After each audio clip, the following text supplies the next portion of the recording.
Hello?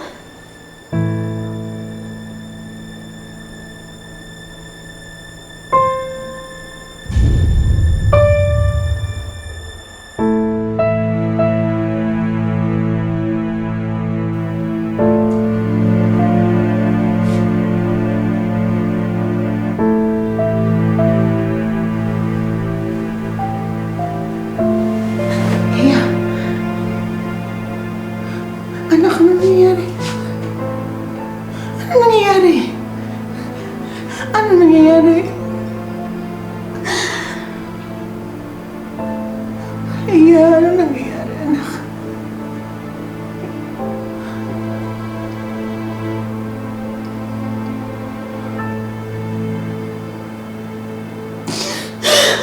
Ano, anak?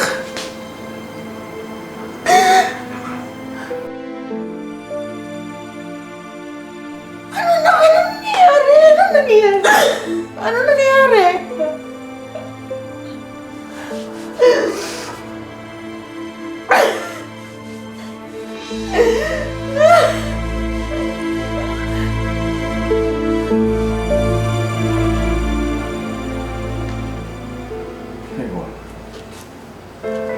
Anong ginagawa niyo dito?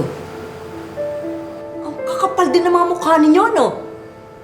Ikaw! Ikaw ang dahilan kung bakit wala na ngayon si Kuya. Bethany, asawa ko si Ernesto.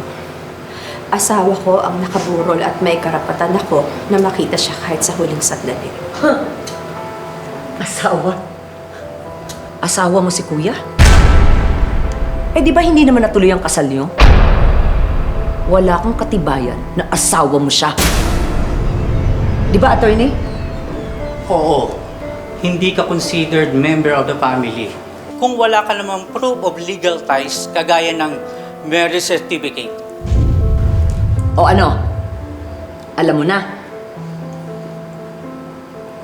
Wala kang karapatan tawagin siya dahil wala kang katibayan na asawa mo siya. Ginalaw ka lang ni Kuya. Yun lang yun. Kaya mag-move on ka na. Alam mo ikaw, ang bastos talaga ng bibig mo. Wala kang karespe-respeto sa kuya mong kamamatay lang, ha? Magpaligay nga nating hindi kami kinasal. Pero nagsama kami sa iisang bubong. May anak kami. Kahit pa paano may karapatan si Celine para man lang makapagpaalam sa tatay niya. Sino anak ni Kuya? Yung anak mo? May pruweba kayo na talagang anak ni Kuya yan?